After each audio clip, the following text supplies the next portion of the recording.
우리가 교회를 생각할 때 항상 기억해야 할 것은 교회는 건물이 아니라 예수 그리스도를 주로 고백하는 사람들의 유기적인 공동체라고 하는 것을 항상 기억해야 된다는 겁니다.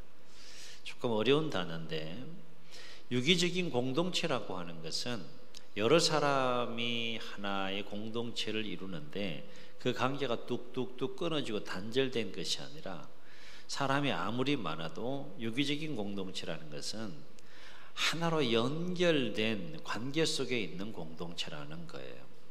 교회가 그런 공동체라는 겁니다. 그래서 사도 바울은 고린도전서 12장에서 교회를 몸에 비유합니다.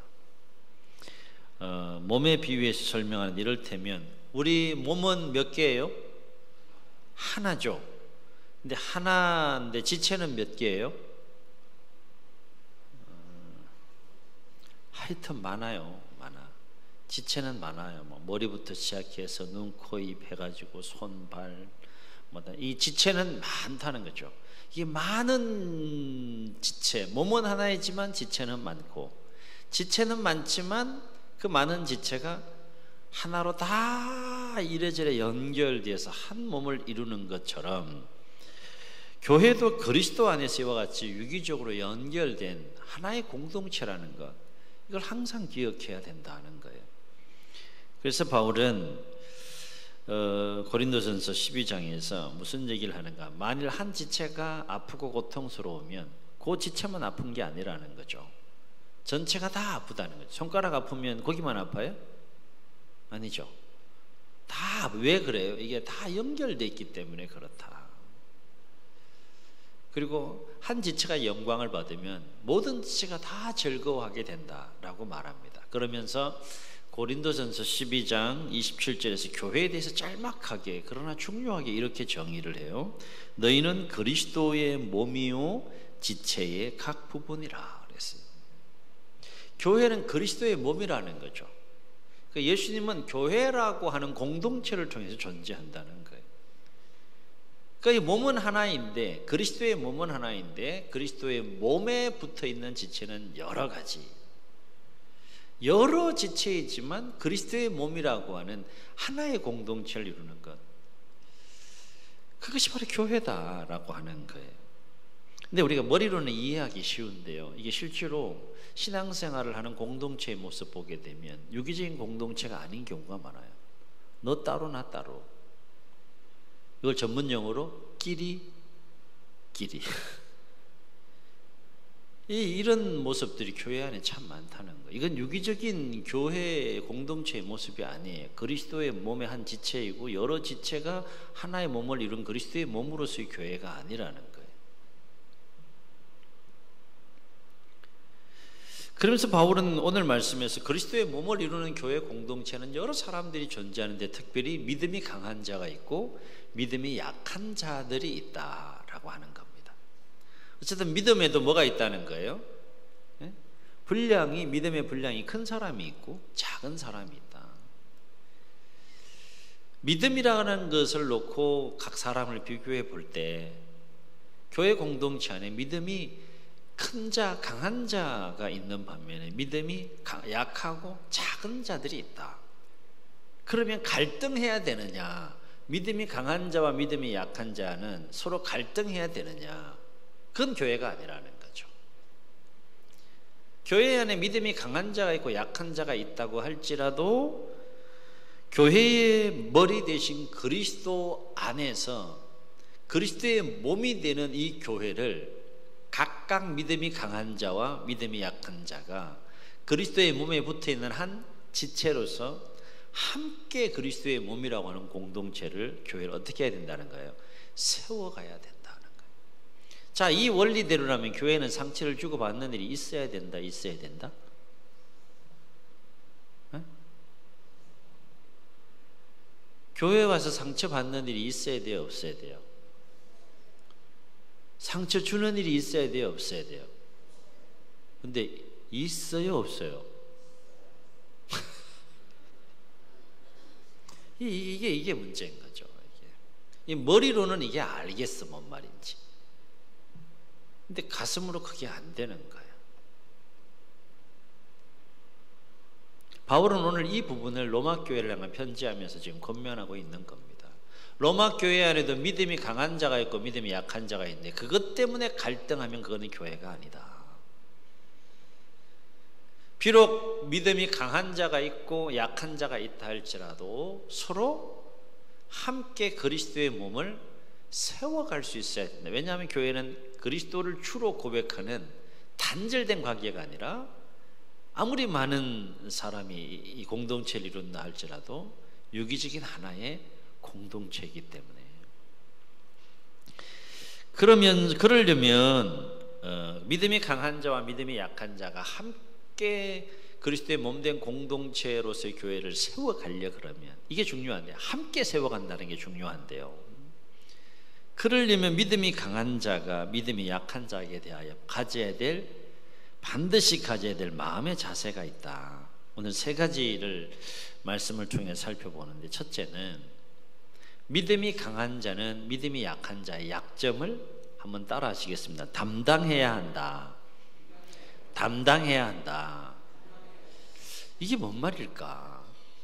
얼핏 그냥 알 것 같긴 한데, 믿음이 강한 자가 믿음이 약한 자의 그 약점을 담당할 때 함께 교회를 세워갈 수 있다라고 하는 것인데, 여기서 믿음이 약한 자의 약점을 담당하라는 것은 어떤 의미가 있는가 하면 원어적으로는 이런 의미가 있어요. 빚진 자가 있을 때 빚진 자는 당연히 빚을 갚는 것이 의무죠. 해도 되고 안 해도 될 문제가 아니고 그건 반드시 해야 될 일이잖아요. 마찬가지로 믿음이 강한 자는 믿음이 약한 자를 볼 때 어떤 거룩한 의무가 있는가 하면, 믿음이 약한 자의 그 약한 여러 가지 모습들, 말과 행동 이런 것들을 이렇게 볼 때 비난하거나 또 정죄하거나 책망할 것이 아니라 오히려 어떻게 된다는 거예요? 오히려 세심한 배려와 관심을 가지고 살피고 끈질기고 인내하면서 사랑으로 잘 돌볼 수 있어야 한다. 이게 담당한다는 말의 뜻이에요. 그러니까 담당한다는 그 원어적인 의미는 어떤 기본적인 의미를 가지고 있는가 하면 끈질기게 인내한다, 이런 뜻을 가지고 있어요. 끈질기게 인내한다는 그 의미의 더 깊은 근저에 들어가면 그 약한 자에 대한 진실된 사랑이 있어야 된다는 거죠. 여러분 자녀들이 그러면 연 끊어 그럽니까? 네? 그렇다고 뭐 끊을 수 있는 거예요? 아니잖아, 그죠? 왜 그래요? 끊을 수 없는 그 사랑의 관계 속에 부모와 자녀의 관계가 운명처럼 연결되어 있기 때문에 그렇잖아요. 그러니까 믿음이 강한 자가 믿음이 약한 자의 약점을 담당하라는 것은 기본적으로 그 믿음이 약한 자에 대한 그 영혼에 대한 진정한 사랑을 바탕으로 해서 그가 어떤 말과 어떤 믿음 없는 말과 행동을 한다 할지라도 책망하거나 비난하거나 정죄하는 것이 아니라 세심하게 잘 살펴서 또 배려하고 존중하며 사랑으로 잘 돌볼 수 있어야 합니다. 그 얘기를 지금 하고 있는 거예요. 그게 오늘 사도 바울이 믿음이 강한 자는 믿음이 약한 자 약점을 담당해야 합니다. 그렇게 지금 얘기하고 있는 겁니다. 다시 말해 믿음이 강한 자는 믿음이 약한 자의 여러 가지 약함을 보더라도 정죄하거나 또 비판하지 아니하고, 그 믿음이 약한 자가 시간의 흐름 속에서 믿음과 신앙이 성장하고 성숙할 때까지 끝까지 잘 참고 기다려주면서 사랑으로 돌볼 수 있어야 합니다. 그 얘기를 하고 있는 거죠. 그럴 때 그 공동체는 믿음이 약하건 강하건 간에 함께 그리스도의 몸된 공동체를 건강하게 세워갈 수 있다는 겁니다. 믿음이 강한 자가 믿음이 약한 자에게 상처받을 수 있어 없어요? 이건 아니. 믿음이 약한 자는 믿음이 강한 자에게 상처받을 수 있어 없어요? 이건 그런 것 같아요. 근데 제가 볼 때 둘 다 상처 주고 받을 수 있어요. 근데 왜 그럴까요? 굉장히 이유가 복잡한 것 같지 않아요? 간단해요. 사랑하지 않기 때문에 그래요. 내 마음대로 사랑하고 내 마음대로 이해하고 내 마음대로 생각하기 때문에 그런 거죠. 여기서 사랑이라는 것은 내 마음대로 사랑하는, 내 방식대로 사랑하고 내 방식대로 이해하고 대하는 것이 아니라 내 안에 역사하시는, 오전에도 말씀드렸지만 그리스도의 사랑, 하나님의 사랑으로 그 영혼을 대할 수 있으면 믿음이 강하건 약하건 전혀 문제가 안 된다. 그게 그리스도의 몸으로서의 관계이고 공동체이다라고 하는. 교회는 바로 이런 세상이 만들어낼 수 없는 그런 이런 공동체로 세워져 갈 수 있어야 된다는 거예요. 말씀을 들으면서 여러분 한번 생각해 보세요. 아, 나는 믿음이 강한 자인가? 믿음이 약한 자인가? 제가 볼 때는 다 믿음이 강한 자로 생각하고 지금 말씀을 듣고 있는 것 같은데 잘 생각해 보세요. 나는 믿음이 강한 자인가? 믿음이 약한 자인가? 그러려면 믿음이 강한 자에게 두 번째 자세가 필요한데 어떤 자세가 필요하냐? 오늘 말씀 보면 믿음이 강한 자는 자기를 기쁘게 하지 않고 누구를 기쁘게 해야 된다는 거예요. 믿음이 약한 자를 기쁘게 할 수 있어야 한다. 그 얘기를 해요. 굉장히 중요한 포인트예요.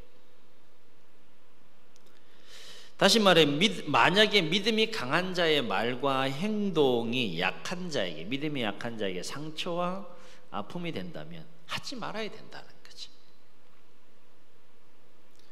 그러니까 믿음이 강한 자의 입장에서 믿음이 약한 자를 바라보고 평가하고 판단하고 그러지 말라는 거예요. 반대로 믿음이 약한 자의 입장에 서서 이해하려고 하고 공감하려고 하고 배려하려고 하고 존중하려고 하고 그런 자세가 필요하다라고 하는 거예요. 그래야 믿음이 강한 자지. 그렇죠? 안 그러면 수준이 같은 거잖아요. 그렇죠? 설령 그 말과 행동이 믿음이 강한 자의 입장에서 보면 믿음이 강한 자의 입장에서는 전혀 문제가 되지 않는 말과 행동인데 만약에 믿음이 약한 자의 입장에서 그것을 받아들이는 입장에서 생각해 볼 때 잘 이해하지 못하고 잘 받아들이지 못하는 것이라면 멈추고 하지 말아야 된다라고 하는 겁니다. 근데 교회 안에는 어떻습니까? 이런 일들이 너무 많이 일어나요. 그것밖에 안 돼? 그럴 수 있어요, 없어요? 그러면 믿음이 약한 자가 내 믿음이 더 성장하도록 이렇게 권면하고 책망하는구나 이렇게 받아들일 수 있으면 얼마나 좋겠어. 그런데 그래? 이렇게 나올 수 있어요, 없어요? 우리 교회는 아니구나. 그러니까 믿음이 강한 자는 영적으로 굉장히 예민해야 돼요. 그리고 굉장히 세밀해야 됩니다. 그게 하나님의 성품이에요. 우리 하나님이 결코 무딘 분이 아닙니다. 성경을 보세요. 얼마나 세밀하고 얼마나 완벽하고 얼마나 구체적인지 몰라요. 하지만 숨이 막힐 정도로 하나님이 세밀하고 자상하고 굉장히 구체적이고, 그러니까 믿음이 강한 자는 굉장히 말을 하는 데 있어서 행동하는 데 있어서 굉장히 조심해야 되고 굉장히 예민하고 세밀해야 됩니다. 그렇다면 그것 때문에 막 스트레스 받으라는 얘기가 아니라 공동체를 어떻게 하면 그리스도의 몸으로 건강하게 세워갈 수 있을까라는 차원에서 조심하라는 거죠. 혹시 나의 말 때문에, 혹시 나의 행동 때문에 아픔을 겪거나 또 상처를 받거나 힘들어하거나 그런 부분들은 없는지, 나의 모습을 통해서 누군가 신앙생활에 힘들어하는 모습은 없는지, 이런 것들을 세밀하게 좀 돌아보면서 내 자신의 신앙생활에도 열심을 내고 열중을 해야지만 주변을 살피면서 내 신앙을 성장시키고 성숙해가는 이런 모습들이 교회 안에 필요하다라고 하는 겁니다. 그래서 우리는 하나님을 향해서도 나아가지만 서로를 향해서도 항상 잘 살펴야 돼요. 살펴야 돼요. 한마디로 믿음이 강한 자는 자기 입장에서 믿음이 약한 자를 바라보고 평가하는 것이 아니라 오히려 믿음이 약한 자의 입장에 서보고 그를 이해하고 배려하고 존중하려고 노력하고 힘쓰는 몸부림이 교회 안에 있어야 된다라고 하는 겁니다.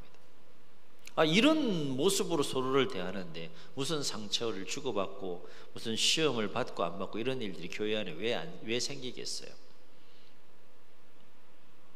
그래서 바울은 2절 상반절 보세요. 뭐라고 권면합니까? 2절 상반절에 이렇게 얘기해요. 우리 각 사람이 누구를 어떻게 해요? 누구를 기쁘게 하라는 거예요? 이웃을 기쁘게 하라. 이웃을. 자기를 기쁘게 하자. 자기 만족, 자기 유익을 위해서 신앙생활 하지 말라는 거예요. 항상 이웃과의 관계 속에서 나의 기쁨보다는, 나의 만족보다는, 여기서 이웃이라고 표현한 이 이웃은 뭔가 하면 동일한 신앙 안에 있는 믿음이 연약한 지체들을 말하는 겁니다. 그리고 바울은 3절에서 믿음이 강한 자의 모델과 모범이 되는 예수님의 삶에 대해서 설명을 하는데, 예수님도 어떻게 하셨다는 거예요? 자기를 기쁘게 하지 않으셨다는 거예요. 다시 말해 예수님의 삶에는 이기적이거나 자기중심적인 그런 요소가 일체 없었다라고 하는 것입니다. 예수님이 이기적이고 자기중심적이라고 그러면 인간의 모습으로 오셨겠어요? 설령 오셨다 할지라도 사람에게, 죄인들에게, 죄가 없는 분이 멸시를 당하고 버림받고 조롱당하고 그렇게 하시겠어요? 얼마든지 힘과 권세와 능력이 있는 분인데 다 그냥 모욕을 당하고 멸시를 당하고 조롱을 당하고 버림받고 죄인이 아닌 분이 죄인 취급받으면 십자가에 돌아가시겠어요? 예수님은 자기의 기쁨을 위해서 사신 분이 아니라 죄인들의 기쁨을 위해서 모든 삶과 자신의 생명까지 희생하시고 헌신하신 분이 예수님이다. 그 얘기를 지금 합니다. 그래서 예수님은 마가복음 10장 45절에서 제자들에게 주님의 삶에 대해서 이렇게 말합니다. 인자가 온 것은 섬김을 받으려 함이 아니라, 이건 자기를 기쁘게 하는 삶이죠. 도리어 섬기려 하고 자기 목숨을 많은 사람의 대속물로 주려 함이니라. 아멘. 이게 예수님의 삶이라는 거예요. 이게 삶. 우리 교회 연구표가 뭐예요? 예수님을 닮아가는 교회잖아요. 이게 그냥 표로만 생각하면 안 되는 거예요. 이게 본질입니다. 본질. 신앙의 본질, 교회의 본질이에요. 그리스도의 몸이면 그리스도를 닮아가야죠. 그리스도로 충만해야죠. 그죠? 내 생각으로 충만하고 내 상식으로 충만하고 내 경험으로 충만하고 그러면 반드시 충돌이 생긴다니까요. 충돌이 있는 곳에는 하나님의 영과 사단의 영이 만난다는 거예요. 성령은 하나 되게 하시는 영이지 충돌하게 하시는 영이 결코 아닌 거죠. 또 한 가지, 믿음이 강한 자가 믿음이 약한 자에 대해서 반드시 가져야 될 마음의 자세는 뭔가? 바울은 로마 교회를 향하여 한 가지 더 권면하는데, 믿음이 강한 자는 믿음이 약한 자에 대하여 결과적으로 선을 이루어야 되고 덕을 이루어야 된다. 이게 무슨 말일까? 이것도 어려운 말이에요. 한국말이 참 어려워. 믿음이 강한 자와 약한 자 사이의 그 관계 속에서 최종적으로 나타나야 될 관계의 모습은 뭔가 하면 선을 이루는 관계여야 하고 덕을 세우는 관계여야 된다라고 권면을 해요. 여기에서 선을 이룬다는 것은 어떤 의미가 있는가 하면, 그 선을 이룬다는 원어적 의미는 유익하게 한다는 뜻이에요. 이게 훨씬 더 잘 들어오죠. 그죠? 믿음이 약한 자를 유익하게 한다, 이런 의미예요. 선을 이룬다는 것은. 그러니까 나에게 유익을 이루는 것이 아니라 믿음이 약한 자를 유익하게 함으로 서로 함께 유익한 관계, 그것이 선을 이룬다는 뜻이에요. 특별히 믿음이 강한 자는 모든 면에서 자기의 유익이 아니라 믿음이 약한 자에게 유익을 주는 삶을 살아야 되는데, 특별히 영적인 차원에서 도움을 주고 유익을 주는 삶을 살아야 된다. 이것이 선을 이룬다는 뜻이에요. 내 믿음만 열심히, 내 신앙만 열심히 키운다는 것이 중요한 것이 아니라, 그로 인해서 믿음이 약한 자가 동일하게 믿음이 성장하고 성숙할 수 있도록 유익과 도움을 줄 수 있어야 된다. 그게 선을 이루는 관계다 하는 겁니다. 그게 믿음이 강한 자가 해야 될 일이다라고 하는 거예요.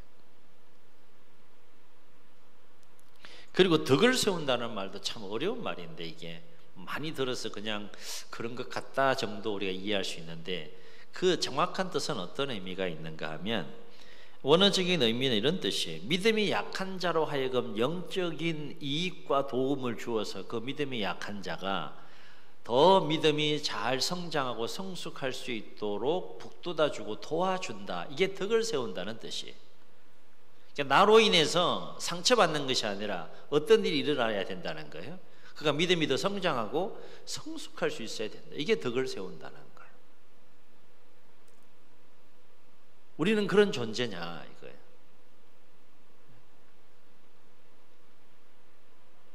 그래서 공동번역은 이렇게 보다 의미를 원어에 충실해서 번역하는데, 들어보세요. 우리는 저마다 이웃의 뜻을 존중하고 그의 이익을 도모하며 믿음을 북돋아 주어야 합니다. 이렇게 번역합니다. 원어적 의미에 충실하게 번역한 현대어 성경은 이 15장 2절을 이렇게 번역해요. 잘 들어보세요. 우리 자신을 기쁘게 할 것이 아니라 다른 사람을 기쁘게 하고 그에게 유익을 주어 주님 안에서 성장하게 도와줍시다. 훨씬 더 이해가 가기 쉽죠. 그죠? 선을 이룬다는 것은 도움을 준다는 거예요. 믿음과 신앙이 도움을 성장할 수 있도록 도움을 준다는 것, 덕을 세운다는 것은 그렇게 해서 더 믿음과 신앙이 성장해서 함께 그리스도의 몸으로서의 건강한 공동체를 세워갈 수 있는 파트너, 그 지체가 되도록 한다라고 하는 것이죠. 이게 선을 이루고 덕을 세운다는 뜻이에요.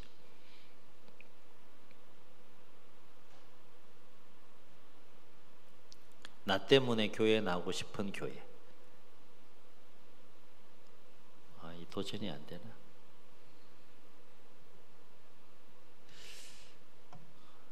여러분 때문에 교회에 나오고 싶은 교회. 그게 오늘 바울이 얘기하는 선을 이루고 덕을 세우는 관계라는 거예요. 내가 그 사람 때문에 교회 나가기 싫어, 이러면 안 되잖아. 그러면 내 안에 먼저 주님과의 깊은 교제를 통해서 자기 존재를 발견하고 정리할 건 정리해야 됩니다. 그래야지 나도 상처를 안 받고 남에게 상처를 주지 않는, 그래서 그리스도 안에서 그리스도의 사랑으로 건강한 관계가 세워지고, 그로 인해서 함께 건강하고 행복한 공동체를 만들어 갈 수 있는 존재가 되는 거, 지체가 될 수 있는 거죠. 자, 그렇다면 누가 과연 믿음이 강한 자일까 생각해 봐야 될 거 아니겠어요? 이제 여기까지 우리 묵상했어. 그러면 누가 과연 믿음이 강한 자인가? 여러분, 누가 믿음이 강한 자인 것 같아요? 직분이 막 높으면 막 믿음이 강한 자인 것 같습니까? 천만에 그렇지 않아요. 당연히 그러면 좋겠지만 그렇지 않아요. 그것 때문에 시험 드는 경우들도 많잖아요. 그렇죠? 권사님이 저러면 되는가? 장로님이 저러면 되는가? 목사님이 저러면 되는가? 이런 일 때문에 시험 드는 일들이 있어요, 없어요? 그러니까 직분이 우리의 믿음이 강함의 기준이 결코 아니라고 하는 거예요. 그러면 신앙생활 오래 한 게 우리의 믿음의 강함의 기준입니까? 그것도 아니다 하는 거예요. 오히려 신앙생활 오래 하면 어떤 위험이 있는가 하면 바리새인과 사두개인 서기관처럼 율법주의, 형식주의에 빠질 수가 있어요.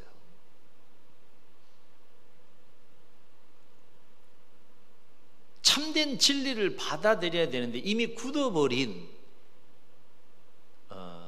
그 오랜 세월의 신앙 속에 굳어버린 어떤 생각, 가치관, 신앙 이런 것들로 인해서 나도 넘어지고 상대방도 넘어지게 하는 경우가 있다는 거죠. 오히려 새가족보다 못한 믿음과 신앙을 가지고 신앙생활하는 경우의 모습도 있다 없다? 얼마든지 있을 수 있다. 직분이 기준이 아닙니다. 신앙의 연령이 그 연조가 결코 기준이 아닙니다.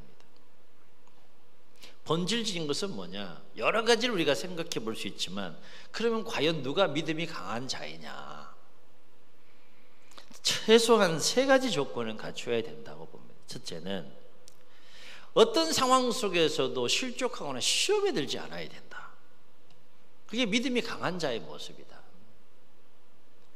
믿음과 신앙이 건강하다는 뜻이죠. 시험에 들 수 있는 상황에서도 시험 들지 않아야 돼. 넘어질 수 있는 상황에서 넘어지지 않아야 돼. 그게 믿음이 강한 자죠. 왜? 그래야지 넘어지는 자들을 세울 수 있지. 내가 넘어지는데 다른 사람 세울 수 있어요, 없어요? 세울 수 없는 거예요. 지지대가 될 수 없는 겁니다. 옆에 우리 건물 짓잖아요, 그죠? 왜 시간이 걸리면서 이렇게 차곡차곡 단계별로 그렇게 건물을 세워갑니까? 견고하고 튼튼한 집을 짓기 위해서 그런 거 아니겠어요, 그죠? 내가 넘어지는데 다른 사람은 어떻게 세울 수 있겠어요? 그러니까 믿음이 강한 자가 되려 그러면 내가 믿음이 강한 자이구나 이거를 생각하려면 첫 번째 조건은 어떤 상황 속에서도 시험에 들지 않아야 되고 실족하지 않아야 돼요. 두 번째 갖춰야 될 조건은 뭔가 하면 철저하게 자기를 부인할 수 있어야 된다. 자기를 주장하는 사람, 이기적인 사람, 자기중심적인 사람은 결코 믿음이 강한 자가 될 수 없다. 예수님 말씀하잖아요. 크고자 하느냐? 종이 되어야 된다. 섬기는 자가 되어야 된다. 어떤 이 되고자 하느냐? 많은 사람, 모든 사람의 종이 되어야 한다. 나는 섬김을 받으려 온 것이 아니라 섬기러 왔다. 내 목숨을 많은 사람들의 대속물로 주기 위해서 왔다. 이게 예수님의 리더십입니다. 리더십. 그러니까 진정으로 내가 예수님을 닮아가고 내 안에 예수님의 사랑이 역사한다 그러면 철저하게 자기를 부인할 수 있어야 된다. 나를 부인하는데 그곳에 무슨 갈등이 있겠어요? 갈등이 있는 곳에도 부인하는 나를 통해서 화평케 하는 역사가 일어나는 거죠. 믿음이 강한 자를 통해서는 이 평화의 역사, 화목함의 역사가 항상 일어나야 되는 거예요. 만약에 나를 통해서 갈등이 일어나고 있다 그러면 점검하셔야 된다. 믿음이 약하기 때문에 나를 부인하지 못하는 거죠. 여러분, 나를 꺾는다는 게 이게 쉬워요, 어려워요? 정말 어려운 거예요. 예수님 말씀하셨어요. 누구든지 나를 따라오려거든 자기를 부인해라. 근데 그렇게 말씀하셨지만 그 길이 얼마나 힘들고 어려운지 예수님이 보여주셨잖아요. 그렇죠? 적어도 내가 믿음이 강한 자라고 한다 그러면 나의 주장, 나의 생각, 물론 하나님의 뜻에 근거해서 1차적으로는 하나님의 뜻에 근거해서 하나님의 말씀에 근거해서 꺾을 수 있어야 되고 2차적으로는 믿음이 약한 자와의 관계 속에서 사랑 안에서 꺾을 수 있어야 된다. 깨달아지시면 아멘. 말씀에 근거해서 꺾을 수 있어야 되고 사랑에 근거해서 꺾을 수 있어야 된다. 비록 나는 전혀 문제가 없지만 신앙과 말과 그 행동에 전혀 문제가 없는 것이지만 믿음이 약한 자에게서 문제가 된다면 꺾을 수 있어야 된다는 거죠. 그게 믿음이 강한 자의 모습이다.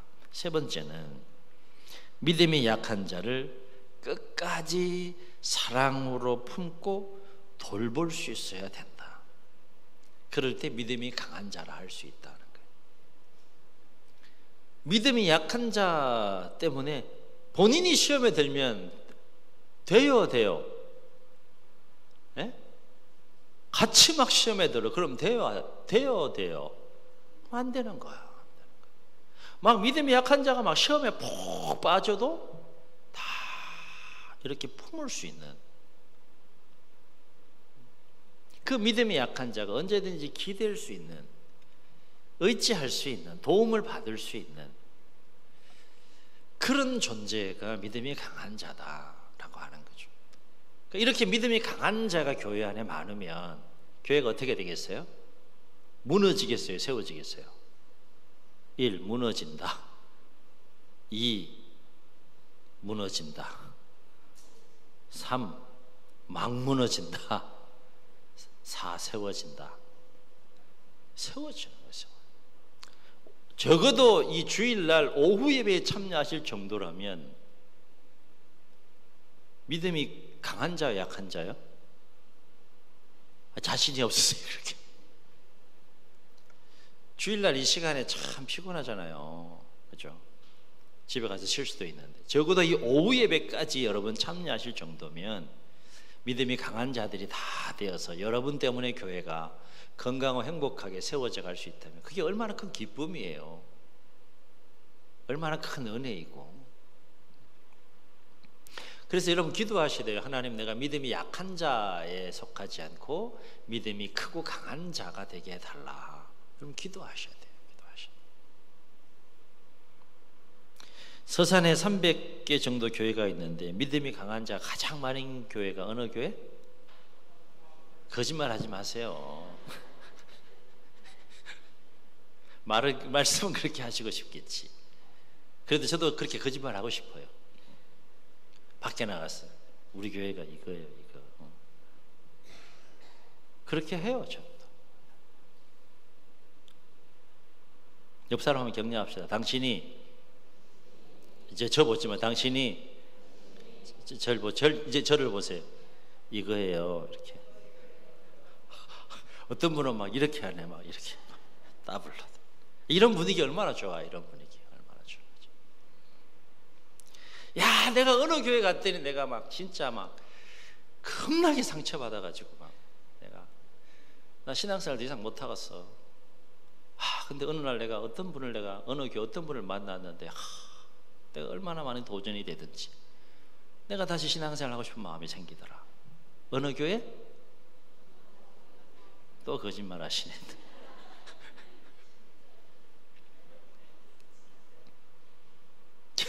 저런 그런 거짓말 같은 교회가 됐으면 좋겠어요. 치유와 회복의 역사가 일어나야 되잖아요, 여기는. 근데 이런 거 있어요. 목회를 하면서 어떤 걸 많이 느끼는 거. 오늘 제가 얘기가 좀 길어지는데 사람이 사람을 대하는 데 있어서 참 한계가 있어요. 한계가. 잘하고 싶은데 믿음이 강한 자로 정말 잘 돌보고 싶은데 본인도 사람인지라 그게 잘 안 될 때가 있어요. 안 될 때가. 그래서 우리는 하나님의 도움을 구해야 되는 거죠. 그죠? 항상 자신을 살펴야 됩니다. 살펴야 돼요. 그렇습니다. 교회는 그리스도 안에서 한 몸을 이룬 하나의 공동체입니다.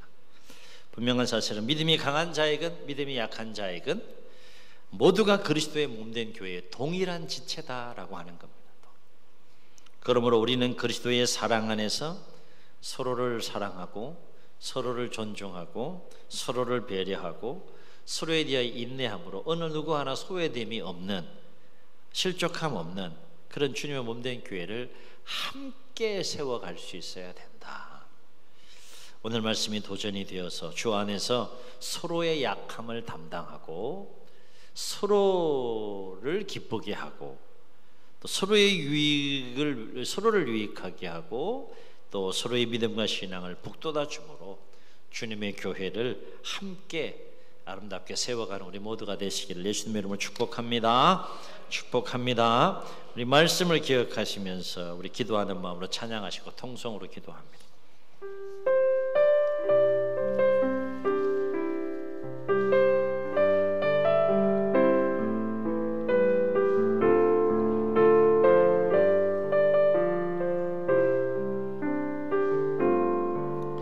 우리에겐 소원이 하나 있네. 주님 다시 오실 그날까지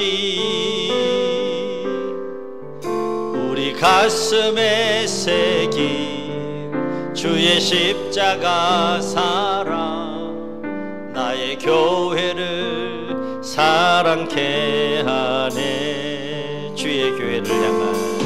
주의 교회를 향한 우리 마음 희생과 포기와 가난과 고난 하물며 죽음조차 우릴 막을 수 없네. 우리 교회는 이 땅의 희망 교회를 교회되게 예배되게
이 말씀을 기억하시면서 통성으로 기도하시겠습니다.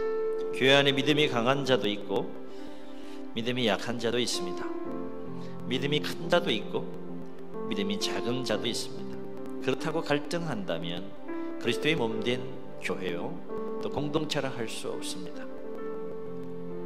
오늘 바울은 믿음이 강한 자는 믿음이 약한 자의 약점을 담당할 수 있어야 한다라고 말합니다. 자기의 기쁨을 위해서가 아니라 믿음이 약한 자의 기쁨을 위해서 살아갈 수 있어야 한다라고 말합니다. 선과 결과적으로 덕을 세울 수 있어야 한다라고 말합니다. 우리의 모습 어떻습니까? 우리 공동체는 어떤 공동체입니까? 이제 54주년의 역사를 우리가 써가면서 우리 공동체가 오늘 말씀이 큰 도전이 되게 도와주셔서 함께 서로를 기쁘게 하고 또 서로를 유익하게 하고 서로의 믿음을 신앙을 북돋아주고 사랑하고 배려하고 존중하면서 그리스도 안에서 더 아름답고 행복한 주님의 몸된 교회를 세워갈 수 있는 우리 모두가 되게 해달라고 주님 세 번 부르시고 통성으로 기도합니다.